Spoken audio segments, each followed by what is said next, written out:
జయద్రి గారు ఏం తెచ్చారండి? నేనేం తెచ్చినా సరే అడ్డంగా ప్లేట్ చెప్తావు కదా. రావు గారు ఎవరండి ఆవిడ? గృహప్రవేశం తెచ్చిన ఆవులాగా తెల్లారంతా ఆఫీస్లో తిరిగేసింది. నీరజ గారని న్యూ జాయిన్. ఆహా. ప్రసాద్ ఆ, ఆ, ఏం కావాలన్న మొహమాటం లేకుండా అడగండి. ఆహా, మీ పేరు అనవసరంగా నీరజాని పెట్టారండి. అన్నపూర్ణాన్ని పెట్టాల్సింది అడగకుండానే. ముష్టేసిందా? ప్రసాద్ గారు వాళ్ళ దగ్గర కర్రీస్ తీసుకున్నారు, నా దగ్గర రైస్ వేసుకున్నారు. అసలేం తెచ్చుకోకుండానే ఒక పర్ఫెక్ట్ మీల్ సెట్ చేసుకున్నారు. ఆయన ఎప్పుడూ పర్ఫెక్టే. అడుక్కున్నోడికి 66 కూరలు. ఎప్పుడు పక్కడి దగ్గర దొబ్బడేం కానీ ఎప్పుడైనా పెట్టా ఓన్కైనా? నువ్వు చచ్చిపో, గ్రాండ్గా ఫంక్షన్ అరేంజ్ చేసి అందరికీ భోజనాలు పెడతాను. జైత్రి స్వీట్ తింటావా? ఏంటండి బర్త్డేనా? మ్యారేజ్ డేనా? కాదు. మరి ఇంకేంటండి? నేను ఒక అతన్ని గాఢంగా ప్రేమిస్తున్నాను. ఎవడా బలిపసు? నువ్వే. ఏం మాట్లాడుతున్నారండి? ఆ జంపలు అక్కడ జారమిటాయా పాట స్టోన్ విన్నప్పటి నుంచి మీరే గుర్తొస్తున్నారు తెలుసా? మీరు నన్నులో చేయడం ఏంటి నా బొంద? అదే మాట ఎన్నోసార్లు నా మనసును అడిగాను. పదే పదే నీ పేరే తలుచుకుంటుంది. ఇన్నాళ్ళ నా నిరీక్షణ ఫలించింది. కంగ్రాట్స్ నీర్జా గారు, you finally fall in love. Thank you Jaitri గారు. అదేంటండి, ప్రసాద్ గారికి ఆల్రెడీ పెళ్ళైపోయింది, పైగా డివోర్స్ కూడా తీసుకుంటున్నారు. అతని విడాకులే మా పెళ్లికి మా విడాకులు.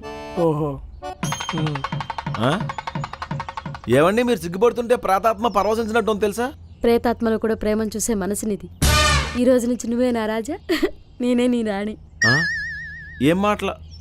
నాకు సిగ్గేస్తుంది బాబు. నీరజ గారు, అక్క, నీరజ అక్క. ఓ నీ పనే బాగుంది కదా ప్రసాద్. అలా బ్రేకప్ అయిందో లేదా అలా ప్యాచప్ అయిపోయింది. చాలా జెన్యున్ గా ట్రై చేస్తున్నట్టుంది. సెట్ చేసుకో.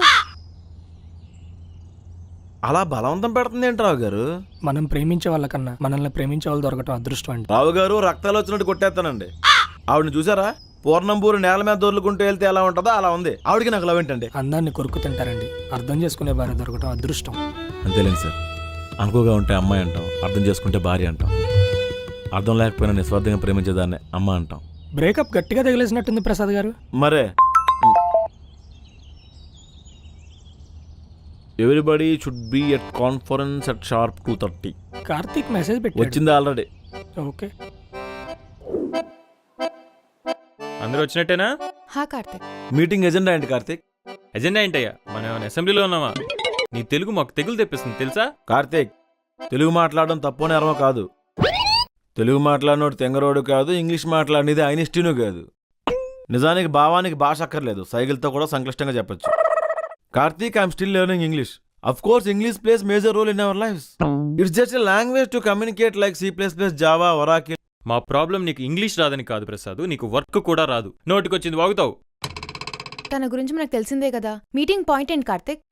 నెక్స్ట్ వీక్ మనకి బ్యాంకింగ్ క్లయింట్స్ వస్తున్నారు. ఏంటి, మనకి ప్రాజెక్ట్ ఉందా? రోజు ఆఫీస్కి వచ్చి పని చేస్తేగా తెలిసేది.